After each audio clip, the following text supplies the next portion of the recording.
Oi, tá. Boa noite, gente, a graça e a paz, amém? Queria agradecer ao grupo de música, pode ser. Vocês podem aplaudir a vida deles, gente? Louvor abençoado, louvor maravilhoso, amém? Desde já eu queria agradecer mesmo pelo convite, pela oportunidade de poder estar aqui nessa igreja maravilhosa, né? Vendo e ouvindo também aquilo que Deus tem feito nesse lugar. Então eu queria agradecer desde já ao pastor Márcio, sua esposa Cristiane, aos demais pastores, diretoria, líderes desse lugar, amém? Então, muita gratidão, né? Então, o meu abraço também desde lá de Petrolina, da vida do pastor Edilson. A gente tem servido lá naquela igreja desde o início dela, né? Quando ela foi fundada lá pelo pastor Washington, aí depois o pastor Policarpo, e agora com o pastor Edilson. Então, a gente tem expandido lá, temos crescido, né? Deus tem feito maravilhas no nosso meio, mas a gente crê que isso vai pegar em todo o ministério Verbo da Vida, amém? Isso não é só exclusividade para uma igreja, mas é para toda a igreja que está debaixo dessa visão. E eu creio mesmo, né? Vocês estão de parabéns mesmo, tem ouvido falar o que Deus tem feito nesse lugar também, através de um crescimento de expansão. E nessa noite eu vou falar mesmo sobre igreja, né? Nós vamos tratar um pouco sobre eu amo a minha igreja, amém? Quantos amam a igreja do Senhor aqui? Você ama a sua igreja? E antes de ministrar, eu queria indicar alguns livros aqui do Verbo Shop, né? 12 maneiras de ser uma bênção para a sua igreja, um livro maravilhoso que abençoou demais a minha vida. E aqui o Fim de uma Igreja Espectadora, também do Tony Cook, um livro maravilhoso. Esses e outros exemplares temos lá no Verbo Shop, na nossa livraria. Você pode encontrar lá e ser ricamente também abençoado. Sabe, meu irmão, o preço maior não é o do conhecimento, mas muito mais da ignorância. Amém? Então não ache caro um livro que você pega para ler, porque esse livro vai acrescentar na sua vida. Então invista no seu crescimento, invista em você. E nós temos livros maravilhosos lá na livraria, você pode passar lá e ser ricamente abençoado, amém? Então o tema dessa noite é eu amo a minha igreja. Eu não sei quanto a você, mas eu sou alguém que ama mesmo a igreja local, eu celebro a igreja local, né? E com isso eu não quero trazer uma questão de religiosidade, porque eu entendo que a igreja, ela mudou a minha vida, mas a minha vida foi mudada através de Jesus Cristo.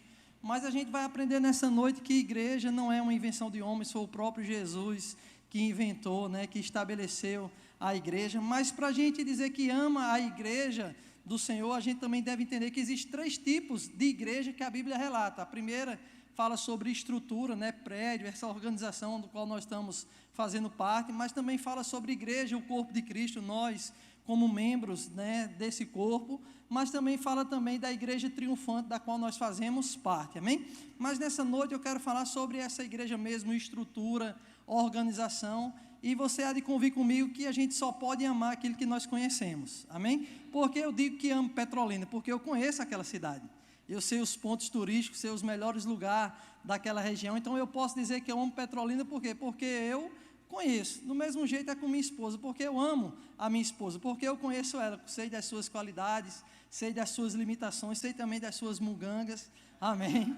Então isso me faz ficar cada dia apaixonado por ela, amar a cada dia. Então a gente só pode amar aquilo que nós conhecemos, e é isso que diz lá em 1 João, no capítulo 4, verso 7, esse ainda não é o versículo base da nossa ministração, mas você pode abrir comigo lá, 1 João, capítulo 4, verso 7, então eu vou adiantar aqui, se você é bom de endereço na Bíblia, abre comigo lá rapidinho, diz assim, 1 João capítulo 4, verso 7, diz, amados, amemo-nos uns aos outros, porque o amor procede de Deus, e todo aquele que ama é nascido de Deus e conhece a Deus. No verso 8 diz, aquele que não ama, não conhece a Deus, pois Deus é amor. No verso 16, na parte A, diz assim, nós conhecemos e cremos no amor que Deus tem por nós. Então, eu quero me deter no verso 8, na parte B, diz, aquele que não ama, não conhece a Deus. Então, a gente mostra aqui, através de um fundamento, que a gente só pode amar aquilo que nós conhecemos. É isso que também que a palavra do Senhor diz, olha, como é que você diz que ama a Deus a quem você não vê e odeia seu irmão a quem você vê? Você é mentiroso, e esse ver fala sobre um conhecer, e quando a gente diz que amamos a Deus, por exemplo, a gente deve conhecer quem é o nosso Pai, Conhecer quem é Deus, conhecer o seu caráter. E não apenas isso. Se eu digo que eu amo a Deus, eu devo também amar o que Deus ama. Você concorda comigo? Se eu digo, Senhor, eu te amo. Então, se eu declaro o meu amor por Deus, primeiramente é porque eu conheço e também porque eu decidi amar o que Deus ama. E o que é que Deus ama? Deus ama a sua palavra. Então, nós devemos amar a palavra do Senhor. Amém? Bíblia não é apenas desodorante de crente, né, que a gente usa debaixo do braço. Bíblia também não é um amuleto, né, ou um trevo de 4 folhas. Lá em Petrolina a gente tem muito aquelas carrancas que o pessoal usa, que diz que é para espantar os maus olhares. Então Bíblia não é isso. Bíblia é o próprio Deus. 1 João no capítulo 5, verso 7, diz que Deus e a Bíblia é um só. A Bíblia fala que há 3 no céu, os 3 são um. Então a mesma consideração que eu dou à palavra de Deus é a mesma consideração que eu dou a Ele. Então se eu digo que eu amo a Deus, eu amo aquilo que Deus ama. E o que é que Deus ama? A palavra dele. A Bíblia diz que Deus o exaltou a sua palavra sobremaneira. Amém? A Bíblia diz que a palavra de Deus está firmada sobre justiça e verdade. Então eu tenho que considerar a palavra de Deus. Mas o que Deus ama também? Deus ama ao seu Espírito. O Espírito Santo Deus ama. Então se Deus ama ao Espírito dele, nós devemos amar também.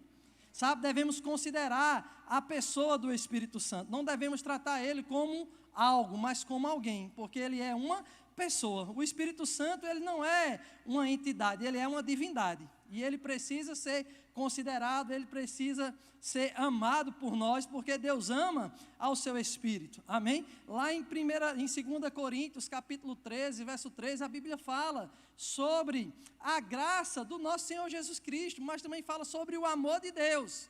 Mas ele também diz para a gente sobre a questão da comunhão com o Espírito Santo.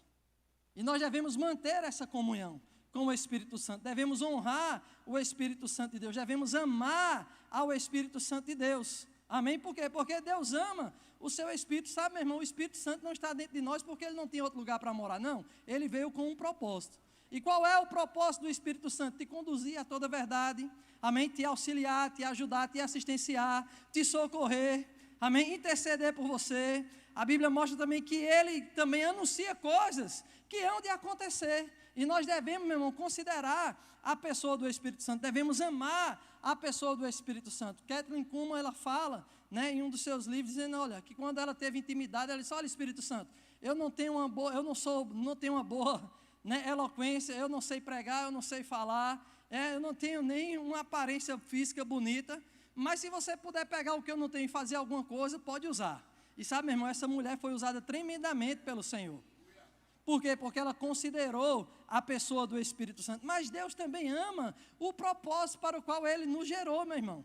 E nós devemos amar o propósito dEle nas nossas vidas. A Bíblia diz que os propósitos de Deus para a nossa vida, Jeremias 29:11 diz que são propósitos de paz e não de mal, para dar um fim, um futuro que nós desejamos.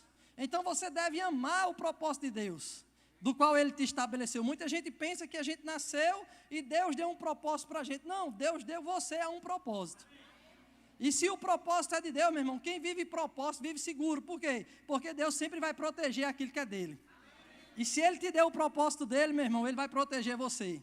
Sabe, Romanos 8:28 diz que todas as coisas cooperam para o bem daqueles que amam a Deus. Aleluia. Mas a Bíblia também não para por aí, diz daqueles também que vivem o propósito do Senhor. Sabe, meu irmão, quando você vive o propósito de Deus para a sua vida, até os teus inimigos vão te abençoar. Amém? Aleluia. Por quê? Porque você está vivendo o propósito. E sabe, no propósito de Deus para a sua vida há provisão. Aleluia. Sabe, quem vive propósito vive bem. Porque você só foi gerado por causa de um propósito. Então, você deve amar o propósito de Deus na sua vida. Mas Deus também ama pessoas. E você deve amar as pessoas. A Bíblia mostra que o nosso propósito maior é amar a Deus, servir pessoas. Mas, meu irmão, Deus ama também a casa dele. Diga, Deus ama a casa dele. Então a gente está entendendo aqui, meu irmão, que para a gente amar algo ou alguém, a gente deve primeiramente conhecer. Então, se eu digo que eu amo a Deus, eu tenho que conhecer ao Senhor, mas também eu tenho que amar o que Deus ama. E Deus ama a igreja dele. Por que Deus ama a igreja? Porque a igreja, meu irmão, não é uma invenção humana, mas foi algo estabelecido pelo próprio Deus. Então, quando a gente começa a conhecer o que é a igreja, a gente vai poder passar a amar. Amém? Mateus capítulo 16, verso 18. Mateus capítulo 16, verso 18. A gente vai ver que foi aí a primeira vez que a palavra igreja ela foi mencionada. E graças a Deus que ela não saiu dos lábios do Papa, não saiu dos lábios de Paulo, não saiu dos lábios de Pedro, mas saiu do próprio lábio de Jesus Cristo. E o que é que diz aí? Também eu te digo que tu és Pedro, e sob esta pedra eu vou edificar a minha igreja. De quem é a igreja? Diga, é do Senhor. Então a gente começa a entender que igreja não é invenção de homens, mas foi uma invenção divina. Foi o próprio Deus que estabeleceu a igreja. Porque se a igreja fosse invenção de homens, Jesus, quando estava lá dando a revelação de Apocalipse a João sobre escrever cartas às igrejas, ele podia dizer, olha, fecha todas as igrejas, porque isso aí não é algo meu não. Não é assim? Mas você vê que Jesus não manda fechar. Porque entendemos que igreja é algo divino. Igreja não se abre, igreja ela nasce. O que a gente abre é empresa. Mas igreja ela nasce. Sabe, meu irmão, essa igreja aqui nasceu no coração de Deus. Para quê? Para abençoar a mim e a tua vida. Aleluia. Amém. Então a gente começa a entender o que é a igreja. E quando a gente conhece o que é a igreja, nós somos habilitados a amar, aleluia, a esse projeto. Então, igreja não é invenção de homens, é uma invenção divina. Mas, meu irmão, a gente começa a entender que igreja não é um lugar de pessoas perfeitas, é um lugar de pessoas que querem crescer em Deus. Aleluia. É por isso que o próprio Jesus, ele disse, eu edificarei a minha igreja. Então, a igreja, meu irmão, não é um lugar de perfeição, é um lugar de crescimento para a nossa vida. Olhe para seu vizinho e diga, seja bem-vindo ao lugar do seu crescimento.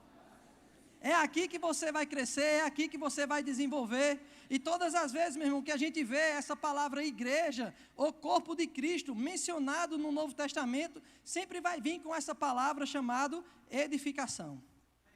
Porque é esse o propósito da igreja, trazer uma edificação para a nossa vida. Sabe, meu irmão, é aqui que você vai ser edificado. É aqui que você vai ser construído, é aqui que você vai ser fortalecido, porque é esse o propósito ideal, né? Estudiosos falam acerca da lei da primeira menção. Quando uma palavra ela é mencionada a primeira vez na Bíblia, você estudando ela, você vai ver que todos os outros contextos onde ela aparece, ela traz o mesmo significado.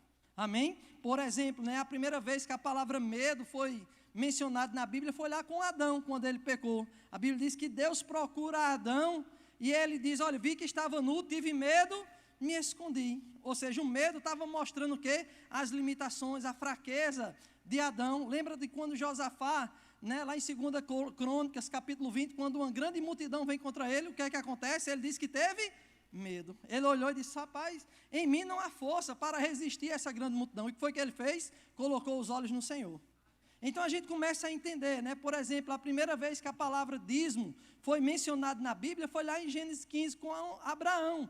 Quando ele volta da matança dos reis, a Bíblia diz que Deus envia Melquisedeque para ele.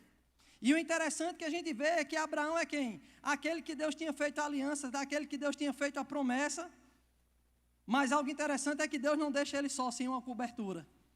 E tem muita gente que não quer uma cobertura sobre a sua vida. Meu irmão, cai fora disso. Esteja alguém sobre você, reconheça alguém sobre a sua vida, isso é proteção para você. Você vê que o pai da fé, Deus não deixou ele sozinho. E a Bíblia diz que Abraão reconhece Melquisedeque como alguém enviado da parte de Deus para a vida dele. E a Bíblia diz que Melquisedeque abençoa a Abraão. Amém? Perdão, está lá em Gênesis 14, no verso 8, isso que eu estou dizendo, tá? E aí a Bíblia diz que Melquisedeque abençoa a Abraão. E aí Abraão dá o quê? O dízimo de tudo. Então mostra o que, meu irmão? Que a gente não dizime oferta para ser abençoado. Efésios capítulo 1, verso 3 diz que Deus já nos abençoou com toda sorte de bênção espiritual nas regiões celestiais em quem? Em Cristo Jesus. Diga, eu sou abençoado. Então, porque você é abençoado, você dizime oferta. Amém? Então a gente começa a entender quando uma palavra ela é mencionada na Bíblia a primeira vez, ela traz consigo um significado que é consistente em toda a Bíblia. E a primeira vez que a palavra igreja foi mencionada foi em Mateus, capítulo 16, verso 18, onde o próprio Jesus disse que edificaria a igreja dele. Amém? Então mostra, meu irmão, que o propósito da igreja é trazer uma edificação para a nossa vida. Então todas as vezes que você lê a palavra igreja ou corpo de Cristo, você vai ver que vai vir junto essa palavra edificação.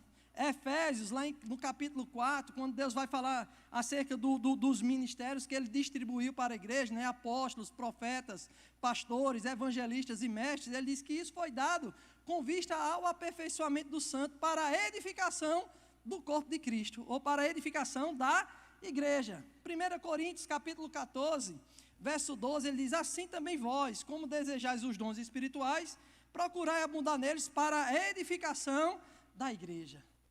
1 Coríntios capítulo 14, verso 26, ele diz: olha, o que faremos, pois, quando a gente estiver reunidos? Um tem salmos, outros tem hinos, outros tem cânticos espirituais, outros tem línguas, outros tem interpretação, outros tem profecia. Ele diz: fazei tudo para a edificação da igreja. Então mostra, meu irmão, que aqui não é um lugar de pessoas perfeitas. É lugar de pessoas que querem ser edificadas, porque é esse o propósito da igreja, trazer uma edificação para a nossa vida. Então deixa eu dizer algo: se você está procurando uma igreja perfeita, pare de procurar hoje. Por quê? Porque você não vai achar. Não existe uma igreja perfeita, existem igrejas que estão fundamentadas sobre princípios que são perfeitos. E sabe, meu irmão, essa igreja está fundamentada nisso, em valores que são perfeitos, meu irmão. Quais são os nossos valores como igreja? Vida de fé, vida abundante, amém? Firmeza doutrinária, aleluia, fervor de espírito, aleluia, coração para servir, unidade e amor, paz e alegria, integridade, amém? Então você vê que essa igreja tem valores, tem princípios que são perfeitos, mas aqui não é uma igreja perfeita, amém? Aleluia. Mas porém, todavia, se você achar uma igreja perfeita, nem entre nela, para que você não estrague tudo, amém? Porque não existe igreja perfeita, mas existe igreja, meu irmão, que estão com a sua base, ou fundamentado em princípios que são perfeitos, amém? O próprio Paulo, ele diz: não que eu tenha alcançado a perfeição, mas uma coisa eu faço, me esqueço das coisas que para trás ficam, e eu avanço para aquelas que estão adiante de mim. Esse avançar é sair da zona de conforto, sair do comodismo. O que é esse avançar? É você desempenhar, é você desenvolver. Sabe, meu irmão, eu não sou perfeito, mas quando eu faço uma prova eu quero tirar 10. Amém? Então esse desenvolver fala sobre um avançar. E é isso, meu irmão, que a igreja nasceu para fazer, para avançar. É por isso que a Bíblia diz que as portas do inferno não vão prevalecer contra a igreja do Senhor. Então, quando a gente começa a conhecer o que é a igreja, entender que a igreja não é uma invenção humana, entender que a igreja, não é, o local dela não é de uma igreja perfeita, mas para trazer uma edificação. Lá em Apocalipse, por exemplo, né, o próprio Senhor compara a igreja ao candelabro de ouro, né, que fala sobre algo de valor, algo precioso. A Bíblia fala também em 1 Timóteo, capítulo 3, verso 15, que Paulo escrevendo a Timóteo, dizendo: olha, Timóteo, eu te escrevo, porque se eu tardar, você sabe como proceder. Aonde? Na casa de Deus, que é a igreja do Senhor, coluna e baluarte da verdade. Então a gente entende que igreja é o quê? É a casa de Deus. A igreja é algo de valor. Igreja não é uma invenção humana. Igreja não é um lugar de pessoas perfeitas, mas é um lugar de pessoas que querem crescer em Deus. A gente começa a conhecer o que é a igreja, e aí agora a gente passa o quê? A amar. Eu não sei quanto a você, mas eu amo a minha igreja. Agora você há de convir comigo, meu irmão, que se eu digo que eu amo, eu tenho que demonstrar isso em ações, em atitudes. Por quê? Porque amor não é um sentimento, é uma demonstração.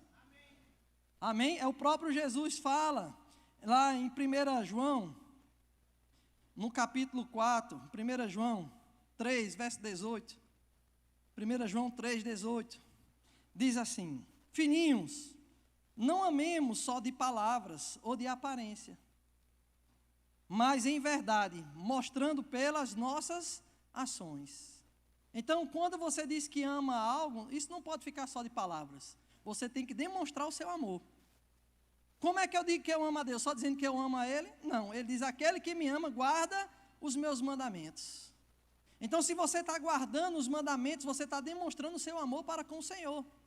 Mas Ele fala aqui que não podemos amar apenas de palavras ou de aparência, mas através de ações. Então, se eu digo que eu amo a minha igreja, eu tenho que demonstrar esse amor. E como é que eu demonstro esse amor pela igreja? Primeiro ponto, congregando. Amém? Você demonstra o seu amor pela sua igreja se você estiver congregando. Hebreus capítulo 10, verso 25, ele diz: não deixemos de congregar como os demais. Amém? Essa palavra congregar, no grego, quer dizer episunagogue. Essa palavra né, que ela é dividida em duas palavras, epi e sunagogue, que quer dizer congregar. Esse epi fala sobre estar acima, sobrepor, estar em um nível maior. Ele fala sobre prioridade. E sabe, meu irmão, nós devemos ter prioridades no congregar. Nós não podemos deixar de congregar. Meu pastor costuma dizer que existem duas coisas nessa vida que a gente não pode fazer sozinho. A primeira coisa é casar. Amém? Sabemos que as leis estão mudando. Eu já vi gente casando com bicho, com objeto, mas eu nunca vi gente casando com ela mesma. Talvez com essas leis que a gente está vendo aí já possa ter, né? E eu já está desatualizado. Mas, meu irmão, existem coisas que a gente não pode fazer sozinho. A primeira é casar e a segunda é ser crente. Então olhe para seu irmão e diga: eu preciso de você. Amém? Diga: você também precisa de mim. Aleluia. Então precisamos um dos outros. Amém? Aleluia. Para quê? Para nós crescermos, meu irmão. Então nós precisamos congregar. A Bíblia mostra e Deus nos compara com uma árvore. Salmo capítulo 1 diz que nós somos como árvores plantadas. Lembra quando Jesus foi curar um cego e Jesus pergunta: você está vendo? Ele diz: eu vejo pessoas como árvores. E se Deus compara a gente como árvore, meu irmão, é porque nós devemos estar plantados. Porque se uma árvore ela não está plantada, o fim dela é o quê? Morte. Mas se ela está plantada, ela vai crescer. Amém?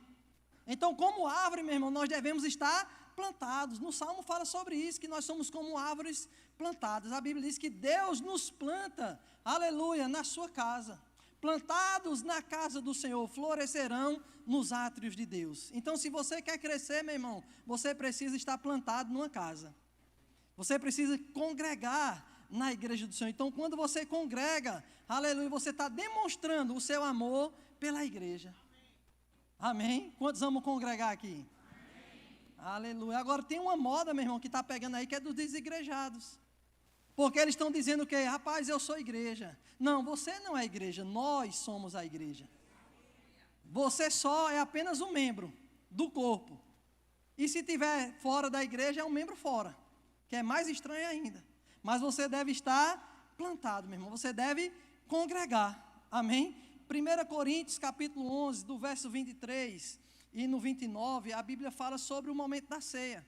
Paulo dizendo: olha, existem muitas pessoas que estão doentes, outras estão fracas e outras que morreram prematuramente. Mas sabe por que isso tem acontecido no meio de vocês? Porque vocês não estão discernindo o corpo de Cristo. Amém? Ou seja, eles estavam querendo viver a vida deles de todo jeito. Eles não estavam querendo celebrar essa instituição chamada igreja, eles queriam viver só, de todo jeito. E aí ele disse: é por causa disso que no meio de vocês tem pessoas fracas, pessoas doentes e outras que morreram antes do tempo. Então mostra, meu irmão, se queremos viver fortes, queremos viver saudáveis e queremos viver muito, nós devemos estar plantados na casa de Deus. Devemos discernir o corpo do Senhor. Amém? Glória a Deus, meu irmão, pela internet, que pessoas podem assistir às nossas ministrações, mas se você pode estar nesse lugar, venha para cá. Amém? Eu já conheço, né, o Recife, né, já vi vídeos, já vi histórias na internet do Recife, mas, meu irmão, é diferente de você estar aqui. Amém? Aleluia. Do mesmo jeito é a igreja, meu irmão. É bom assistir culto pela internet, mas é bom você estar aqui nesse lugar. Mas tem pessoas que preferem: não, eu assisto agora no YouTube, eu assisto as ministrações que eu quero. Meu irmão, se eu fosse dar para as minhas filhas o que elas gostam de comer, é só besteira. Então, quando a gente vem para a casa do Senhor congregar, meu irmão, a gente não vem receber aquilo que a gente quer ouvir, mas aquilo que a gente precisa. Porque Deus conhece cada necessidade, Deus conhece as necessidades do nosso coração. Aí tem muita gente que fica escolhendo pregador. Meu irmão, se Deus foi capaz de usar uma jumenta, Deus pode usar qualquer pessoa. Mas não é quem está transmitindo, é a palavra que nós estamos recebendo. E a unção que você honra é dela que você recebe. Amém? Aleluia. Aí tem outras pessoas que querem agora coaches como pastores sobre a sua vida. E sabe, meu irmão, nada contra os coaches de quem bem dele utilizar. Mas lá em Jeremias, no capítulo 3, verso 15, Deus disse que não daria coach segundo o seu coração. Disse que daria pastores. Pastores segundo o seu coração, que iria apacentar o rebanho dele com sabedoria e conhecimento. Sabe, meu irmão, celebre os seus pastores. Amém. Celebre esses homens e mulheres que Deus plantou nesse lugar para ser uma cobertura espiritual sobre a sua vida. Amém. Aleluia. Devemos celebrar essas coisas. Agora, meu irmão, Deus nunca vai requerer algo de nós sem mesmo antes Ele ter feito. Porque se Ele pede para a gente congregar, aleluia, é porque Ele já fez isso antes. Quando a gente olha para Jesus, quando Ele sobe com a sua família para Jerusalém no tempo do censo, e aí a Bíblia diz que eles voltam para Nazaré, e depois de 3 dias, eles se dão conta que Jesus não está na caravana. Vai na caravana A, cadê Jesus? Está aí, não está? Vai na caravana B, Jesus está aí também não. Vai na C, está não. Rapaz, onde é que Jesus está? Vamos voltar para Jerusalém. E aí quando volta para Jerusalém, aonde é que Jesus está? No templo, na casa de Deus. E ele diz, menino, como é que você faz um negócio desse com a gente? E aí Jesus disse, oxe, o quê? Não compete estar aqui na casa do Senhor, cuidando dos negócios do meu Pai. Deixa eu dizer algo, meu irmão, Deus tem negócio com você na casa dele. Amém? Então a gente vê desde pequeno Jesus congregando, meu irmão. Se Jesus, o enviado de Deus, o Messias, aquele que tem a unção sem medida, ele congregava, porque você acha que eu e você temos o direito de não congregarmos? A Bíblia diz que ele ia para as sinagogas como de costume. Era um costume de Jesus estar congregando, irmãos. E se era o costume de Jesus, deve ser o nosso costume também. Amém. Aleluia. Ah, eu não vou muito para a igreja porque fica longe. Então, quando você estava namorando, se sua namorada morasse lá do outro lado de Recife, você não ia.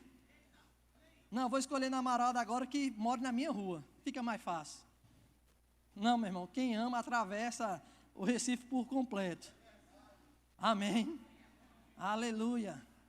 Agora você pode dizer, pastor, se eu falo sobre congregar, está plantado numa igreja, como eu sei que essa é a igreja que Deus me plantou? Isaías 55, verso 11 diz, com alegria vocês saem e pela paz vocês são guiados. Eu te pergunto, você sente alegria de estar nesse lugar? Isaías 55, 11, tá? 8, 11. Amém? Então se você sente paz e alegria de estar nesse lugar, aqui é um bom indício, meu irmão, que aqui é o teu lugar. Amém? Aleluia. Você sente paz e alegria de estar aqui? Amém. Então foi aqui que Deus te plantou, meu irmão. Deus sempre vai te plantar na igreja do Senhor. Aleluia. E a gente vê depois de Jesus adulto, ele também congregava. Porque a Bíblia fala que quando ele retornou do deserto, e deserto para algumas pessoas simboliza, né, pressão, circunstâncias, adversidades. O primeiro lugar que Jesus, quando voltou do deserto, para ele foi para a igreja. Às vezes, quando a gente está no deserto, é que a gente vem para a igreja. Aí, quando sai do deserto, a gente parece que quer sair da igreja também.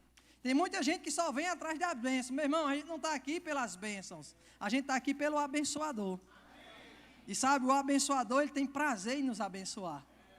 Aleluia. Mas se era um costume de Jesus, deve ser um costume nosso também congregar. Então, se eu digo que eu amo a igreja do Senhor, eu também amo o que Deus ama. Aleluia. Eu também tenho que congregar. Diga, congregar.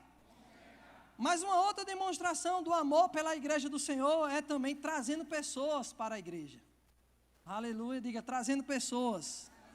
Davi, ele diz, alegrei-me quando me disseram, vamos à casa do Senhor. Eu não sei quanto a você, meu irmão, mas eu tenho alegria de estar na casa de Deus.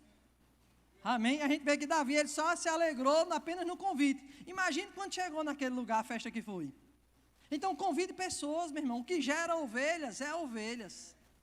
Então há uma responsabilidade sobre nós. Paulo diz, pesa sobre mim essa responsabilidade de pregar o evangelho. Pesa, ele diz, ai de mim se eu não pregar o evangelho. Sabe, meu irmão, você foi chamado para anunciar as boas novas. Evangelizar não é só responsabilidade de um departamento da igreja, não, é para todo filho de Deus. E como é que você evangeliza? Principalmente com a sua vida. A sua vida, meu irmão, é uma Bíblia. Sabe que pessoas não vão ler a Bíblia normal, mas vai ler a tua vida? E eu te pergunto, qual é a mensagem que estamos passando para a vida dessas pessoas? Porque eu conheci pessoas que dizem, olha pastor, para ser crente como meu vizinho eu não quero não. E aí? Então nós devemos ter cuidado porque nós carregamos uma mensagem. Mas meu irmão, eu te pergunto, qual foi a última vez que você trouxe uma pessoa para a igreja? Então, há essa responsabilidade sobre nós. Se nós dizemos que amamos a igreja do Senhor, devemos convidar pessoas. E eu lembro, né, do testemunho de Guto, ele falando uma vez, o bispo Guto, que é o presidente do Ministério Verbo da Vida, ele fala que foi alcançado pela vida do profeta Gilson. E o profeta Gilson, ele era um policial federal, e ele tinha convidado muitas vezes Guto para ir para a igreja, e Guto dava desculpa para não ir, e quando dizia que ia, marcava o horário, só que ele saía antes do horário e ia para outro lugar, e quando Gilson chegava para pegar ele, ele não estava mais em casa. E aí Gilson disse, pronto, eu vou montar campanha aqui, eu vou ficar aqui, ó, acampado. Se ele disse que era para eu passar de 6 horas, eu vou ficar 3 horas da tarde aqui esperando ele. E sabe, meu irmão, imagine se Gilson não tivesse perseverado, onde é que estaria Guto hoje? Amém? Então eu sei que Deus tem sinalizado pessoas, meu irmão, que já era para você trazer para esse lugar.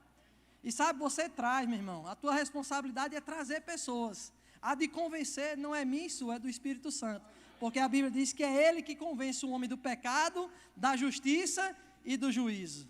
Amém? Então, se eu digo que eu amo a igreja do Senhor, eu tenho que congregar, eu tenho que convidar pessoas, mas também, meu irmão, uma outra atitude é dizimar e ofertar na casa do Senhor.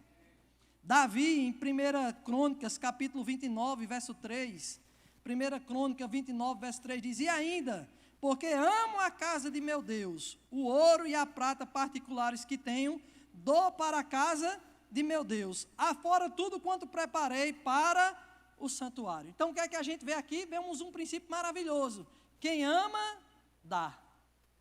Você pode dar sem amar, mas é impossível você amar e não querer dar. Lembra de Deus, lá em João 3,16? Porque Deus amou ao mundo de uma tal maneira que foi que Ele fez? Ele deu. Amém? Então não pensa, meu irmão, que vai vir patrocínio da Coca-Cola, da Skin Carinhó, da Itaipava para esse lugar. Não, meu irmão, Deus vai fazer essa igreja prosperar através da minha e da sua vida. Se prepare para prosperar nesses dias, meu irmão. Aleluia. O pastor Humberto diz algo interessante, eu sou mais dinheiro na tua mão do que na mão do ímpio. Amém? Porque dinheiro na tua mão você sabe onde direcionar. Aleluia. Então nós cremos, meu irmão, mas tem muita gente que é fiel naquilo que não tem. Ah, pastor, Deus sabe que se eu ganhasse na Mega Sena da virada, a gente não estaria mais nesse templo não, a gente já ia construir em outro lugar. Mas, meu irmão, a gente não pode ser fiel naquilo que não temos, temos que ser fiel naquilo que temos. Muita gente diz, Deus sabe que se eu tiver 1 hora livre no meu tempo, eu vou orar. Mas se você não ora nesses 10 minutos que você tem livre? A Bíblia diz que quem é fiel no pouco, sobre o muito, Ele vai colocar. Amém? Aleluia. Kenneth Copeland, ele conta que ele não tinha condição de ofertar dinheiro na igreja, mas ele sabia que ele não podia se apresentar a Deus de mãos vazias. O que é que ele ofertava? Botão da camisa. Ele dizia que era tão pobre, pastor, mas tão pobre, que um dia a pobreza apareceu para ele e disse, olha, nem diga que você é pobre, porque você me envergonha. Já imaginou? Ele conta, né, que teve acesso às mensagens do irmão Reagan de fé, e ele disse, rapaz, eu preciso ter material desse camarada. E ele foi na livraria do Rema, pegou todos os livros do irmão Reagan sobre fé, e o camarada da livraria olhando, só vendo como é que ele ia pagar. E aí, quando chegou na hora de pagar, ele disse, olha, está vendo aquele carro lá fora ali? O cara olhou e disse, estou vendo. Ele disse, pronto, pode ficar com aquele carro, eu quero esses livros. Aí o cara olhou e disse, não, meu irmão, pode ficar com o carro e leva esses livros para você também. E sabe, meu irmão, o Kenneth Copeland hoje, ele doa aviões. Amém? Porque ele entendeu esse princípio do dizimar e do ofertar. Aleluia. Perguntaram uma vez para o Pon Yu-Cho, um dos pastores das maiores igrejas lá da Coreia do Sul, o que é que ele tinha feito para ter tantos milionários na igreja. E ele disse, quando eles chegaram aqui, eles não eram milionários. Aleluia. Tem coisa, meu irmão, que só acontece na igreja do Senhor. Se prepare nesses dias para prosperar. Se prepare, meu irmão, porque Deus vai abrir janelas do céu sobre a sua vida e derramar sobre você bênção tal. Aleluia, que dela advenha maior abastança. Aleluia, se prepare, meu irmão, aleluia. Mas isso vai vir também com um propósito para a sua vida. E sabe, meu irmão, nessa questão de dar, eu aprendi alguma coisa. Sabe que você dando ou não, as pessoas vão falar do mesmo jeito? Você tendo ou não, as pessoas vão falar? Aleluia. Se o pastor, por exemplo, está com um carro bacana, está roubando a igreja. Se está com um carro ruim, bichinho, está passando necessidade. Não é verdade? A gente vê, por exemplo, Jesus estava na casa de Simão, e aí entra aquela mulher chorando, adorando a Jesus. Até aquele momento ninguém estava falando nada. Mas quando ela pegou algo de valor e quebrou aos pés de Jesus, pessoas começaram a falar: rapaz, como é que ela faz um negócio desse? Sabe, meu irmão, às vezes a gente vai estar aqui adorando, levantando as mãos, ninguém está aí. Mas quando a gente vai botar a mão no bolso, as pessoas já ficam meio que atentas. Não é verdade? Tem um colega meu que ele diz: olha, a última parte da gente se converter é o bolso, mas parece que é a primeira a se desviar. Amém? Mas, meu irmão, se a gente ama a casa de Deus, a gente não deve ter problema com dízimo e oferta. E deixa eu dizer algo, no dízimo ninguém é generoso, mas na oferta a gente pode ser, porque dízimo é 10%. O máximo que você pode ser é fiel ou não. Como a gente diz lá em Petrolina, ser ladrão ou não. Amém? Mas na oferta você demonstra a sua generosidade. Mas sabe, meu irmão, que é Deus que dá semente a quem semeia? A Bíblia também diz que de Deus ninguém zomba, tudo aquilo que o homem plantar, ele também vai colher. Amém? Aleluia, é uma lei, meu irmão, que nós devemos praticar. E quem ama a casa do Senhor, ele não tem problema em dizimar e ofertar, porque entende que é um princípio maravilhoso. Amém? Então a gente entende, meu irmão, também que uma outra forma de demonstrarmos o nosso amor pela casa do Senhor, pela igreja de Deus, é servindo. Diga, servindo. E quando nós falamos em servir, não é preencher uma vaga, é você ser uma resposta. Quando a gente serve na casa de Deus, não é preencher uma vaga, mas é a gente ser uma resposta para a vida de pessoas. Sabe, meu irmão, tem pessoas que estão lá fora, cuidando do nosso carro. Não é porque eles estão sendo treinados para ser agentes de trânsito futuramente, mas eles estão lá sendo uma resposta. Amém? Diga, uma resposta. Aleluia. Sabe, meu irmão, nessa vida a gente vai ser conhecido por duas coisas: ou pelos problemas que nós resolvemos, ou pelos problemas que nós causamos. E eu não sei quanto a você, eu quero ser conhecido pelos problemas que eu resolvo. Amém? E quando a gente se torna uma resposta, meu irmão, a gente se torna uma resposta para resolver problema. Amém? Um Wayne Cordeiro, né, um pastor dos Estados Unidos, ele ia passando certa vez pela igreja de criança e viu uma pessoa trocando lá a fralda da criança, e ele perguntou: você sabe o que você está fazendo? E aquela menina disse: eu estou trocando a fralda dessa criança. Ele disse: não, você sabe o que você está fazendo? Ele disse: pastor, parece que é o senhor que não está vendo o que eu estou fazendo, eu estou trocando a fralda da criança. Ele disse: não, você não está trocando uma fralda, você está possibilitando a família dessa criança ser alcançada pelo Senhor. Você está sendo uma resposta de Deus para a família dessa criança. Então nós entendemos, meu irmão, que servir na casa de Deus é nos tornarmos uma resposta. E sabe, se estivermos plantados na casa do Senhor, nós vamos crescer. Mas sabe, meu irmão, eu não quero apenas ser conhecido como uma figueira, aquela que Jesus amaldiçoou sem fruto. E como é que eu frutifico? Servindo. Se eu estou plantado, eu cresço, mas se eu sirvo, eu frutifico. E deixa eu dizer algo, não existe esse chamado de esquentar banco. Amém? Não, pastor, eu estou até prosperando, olha, as cadeiras aqui da primeira frente eram de plástico, e agora já são acolchoadas, eu estou prosperando no meu ministério. Não, meu irmão, não existe esse chamado de ficar parado. Deus deu um dom a você, e você deve servir. Essa é a cultura dos céus, meu irmão. Né? Servir faz parte dessa cultura. A gente vê que desde Gênesis a Apocalipse, a gente vê Deus servir na humanidade. E se essa parte de servir faz parte da cultura dos céus, deve fazer parte da nossa vida também. Amém? Então eu estou diante de respostas nessa noite. Não pensa, meu irmão, que não existe vagas para você servir nesse lugar. Existe sim. Amém? Você deve vir como uma resposta de Deus para esse lugar. Sabe, meu irmão, Davi foi levado para o palácio para ser uma resposta aos problemas de Saul. Amém? E vê que ele, por ser essa resposta, meu irmão, ele foi promovido. Houve promoção na vida dele, por ele ser essa resposta. Então seja uma resposta de Deus nesse lugar. A Bíblia diz em 1 Coríntios, capítulo 1 Pedro 4:10, abra comigo lá. 1 Coríntios, capítulo 1 Pedro 4:10. Aleluia. 1 Coríntios, capítulo 4, verso 10. A Bíblia diz: servi uns aos outros. 1 Pedro 4:10. 1 Pedro 4:10. Diz assim: servi uns aos outros, cada um conforme o dom que recebeu. Diga: eu recebi um dom.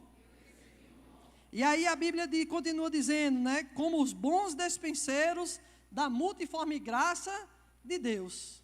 Amém?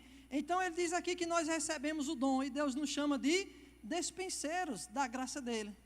Aleluia. Agora, o que é que Deus requer destes despenseiros? 1 Coríntios capítulo 4, verso 2. A Bíblia diz assim: ora, além disso, o que se requer dos despenseiros é que cada um deles seja encontrado fiel.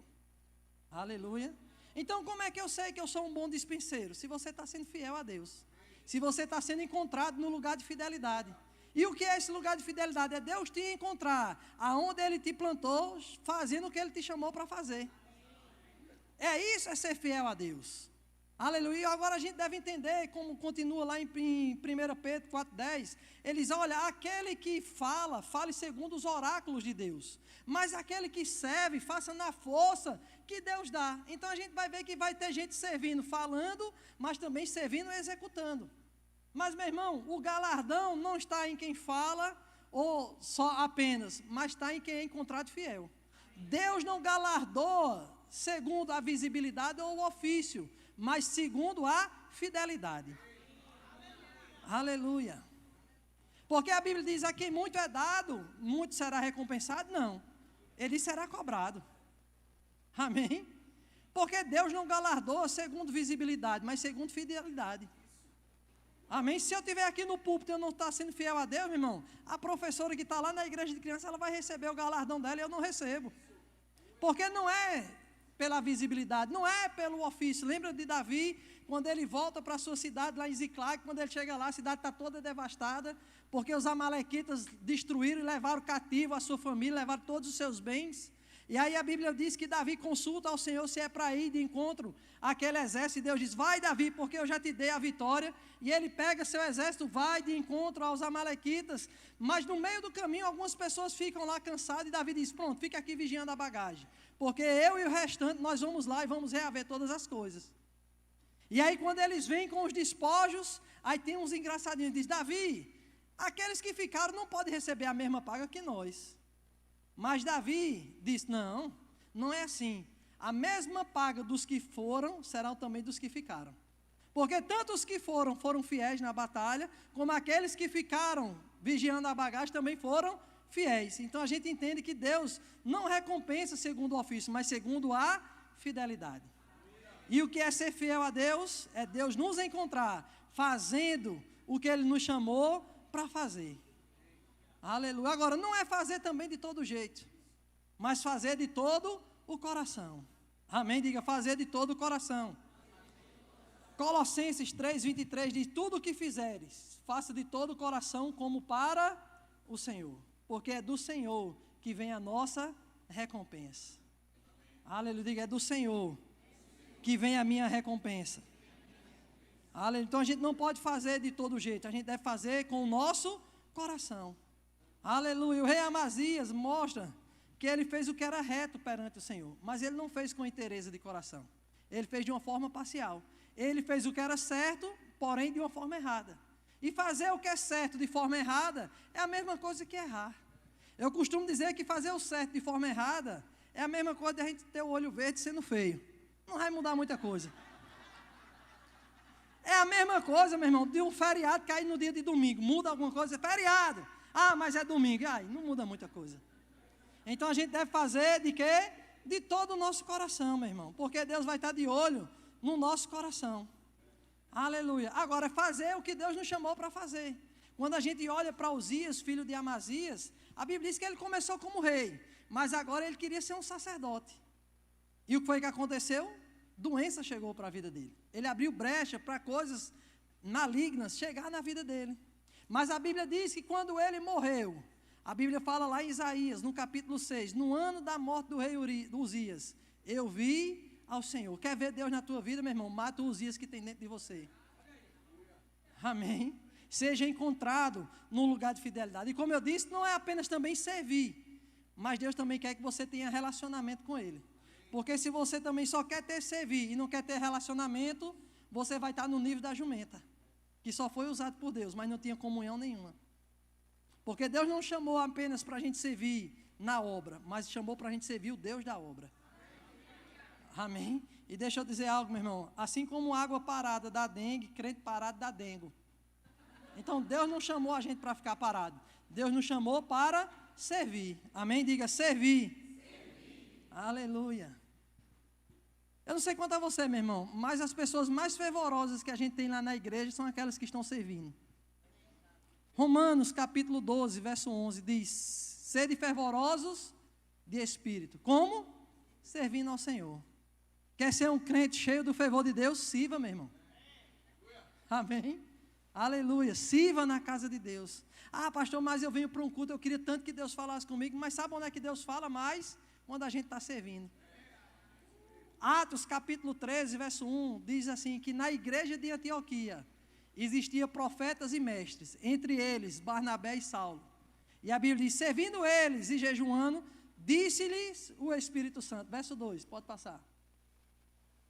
Servindo eles ao Senhor e jejuando, disse quem? O Espírito Santo. Quer ver Deus falando com você? Vá servir, irmãos. Sirva nesse lugar. E quando a gente serve, a gente está demonstrando o nosso amor pela a casa do Senhor. Se eu digo que eu amo a igreja de Deus, eu tenho que servir na casa dele. Amém? Mas uma outra forma que a gente demonstra o nosso amor pela casa do Senhor, pela igreja de Deus, é preservando a visão. Diga, preservando a visão. Existe uma visão nesse lugar, meu irmão, e nós devemos preservar essa visão. E como é que nós preservamos a visão? Falando a mesma coisa.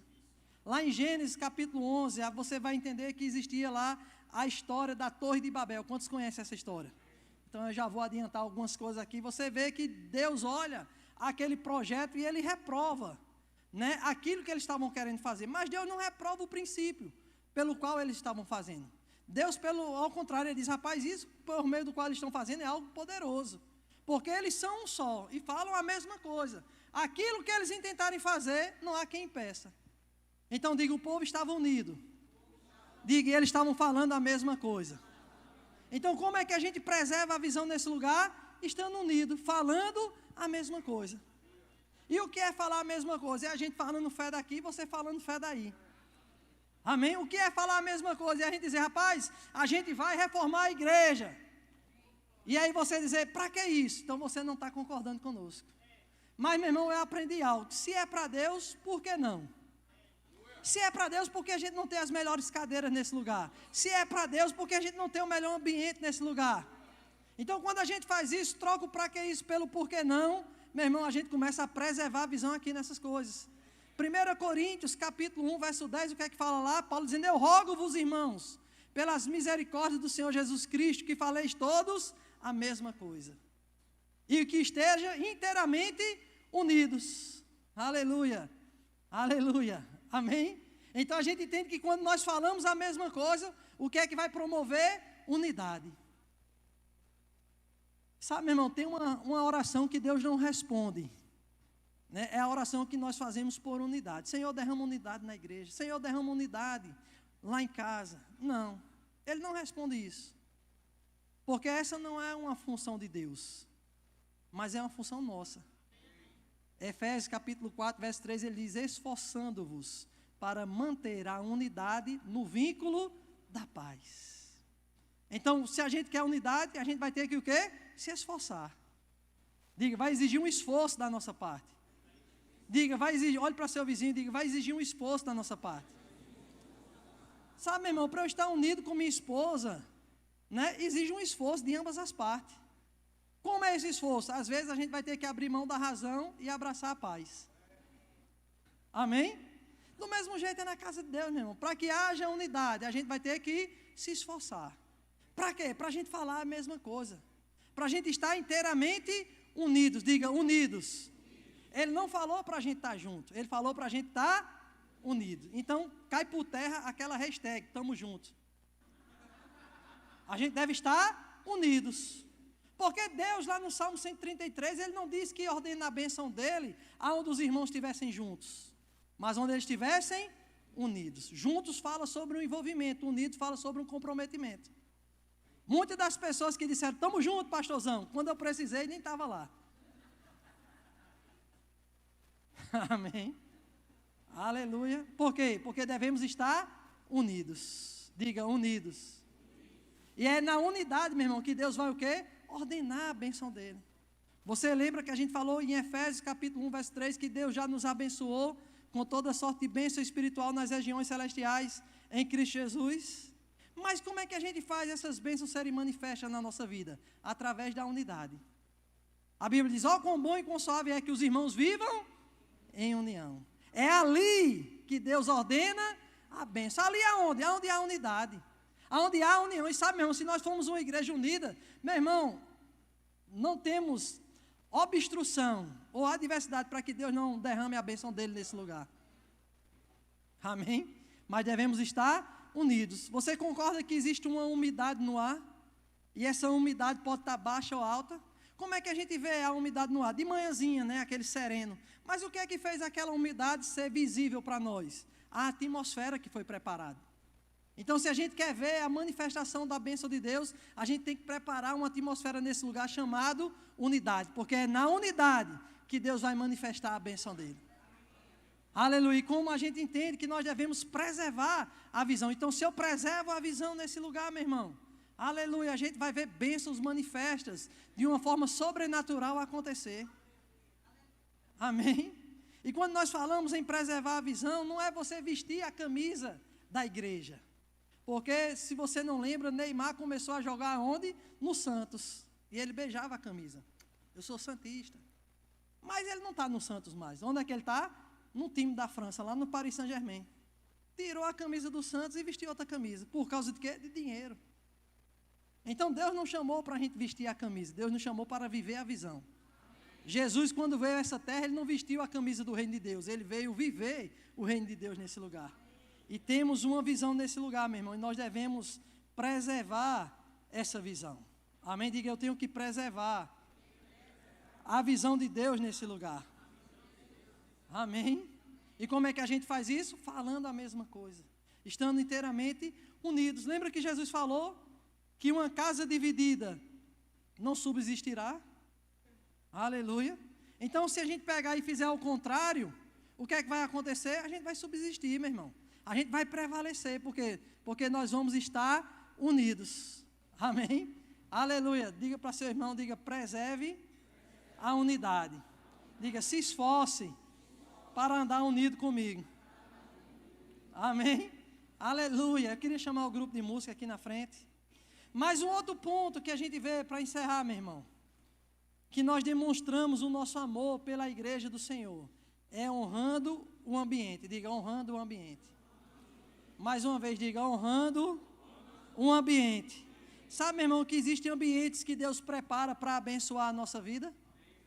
E esse ambiente que Deus preparou para abençoar a nossa vida se chama Igreja do Senhor. Quantas vezes, meu irmão, eu cheguei fraco na igreja lá e saí fortalecido? Quantas vezes cheguei triste na igreja lá e saí alegre? Porque, meu irmão, existem coisas que acontecem na igreja de Deus. Lembra quando Jacó teve uma revelação que ele viu anjos descendo do céu e subindo? Ele disse, rapaz, isso aqui é uma coisa terrível. Essa palavra terrível fala sobre coisa maravilhosa. Sabe, meu irmão, existem coisas maravilhosas que só acontecem na igreja. Eu lembro lá em Petrolina que o irmão chegou de bicicleta e saiu com 2 carros. Amém? Por quê? Porque ele honrava aquele ambiente. Eu não sei quanto a você, não sei se você ficou com alegria ou com inveja, mas isso pode acontecer com a tua vida, meu irmão. Se você honrar esse ambiente, coisas podem acontecer com você. Porque coisas maravilhosas Deus preparou para acontecer nesse ambiente chamado igreja. Lembra, meu irmão, que Deus tinha dito através do profeta Eliseu, Naamã, vai mergulhar 7 vezes no Rio Jordão. Naamã disse, não, existem rios melhores lá em casa. Mas, meu irmão, existem ambientes que Deus prepara para nos tocar, meu irmão. E a gente deve reconhecer esses ambientes e celebrar isso. Nós devemos honrar. Aleluia. Diga, honrar o ambiente. E sabe, um ambiente que Deus preparou, meu irmão, para alcançar as nossas vidas se chama Igreja do Senhor. Então, se eu digo que eu amo a igreja dele, eu devo honrar esse lugar, eu devo honrar esse ambiente. E como é que eu faço isso? Honrando as pessoas que Deus colocou nesse lugar. Eu não sei quanto a você, meu irmão, mas eu celebro as pessoas que servem na igreja. Aleluia. Às vezes a gente é fácil criticar uma criança nossa lá, né, que saiu e o professor talvez não colocou a coisinha direito na bolsa lá, sei lá. Eu te pergunto, quantas vezes você promoveu um jantar para um professor da igreja de crianças? Amém? Quantas vezes você deu carona a um diácono que ficou até o final para fechar a igreja? Mas às vezes a gente é fácil de criticar. Por que a gente não celebrar essas coisas? Amém? E eu não sei como é que você chegou nesse lugar, meu irmão, mas eu queria que você ficasse de pé nesse momento.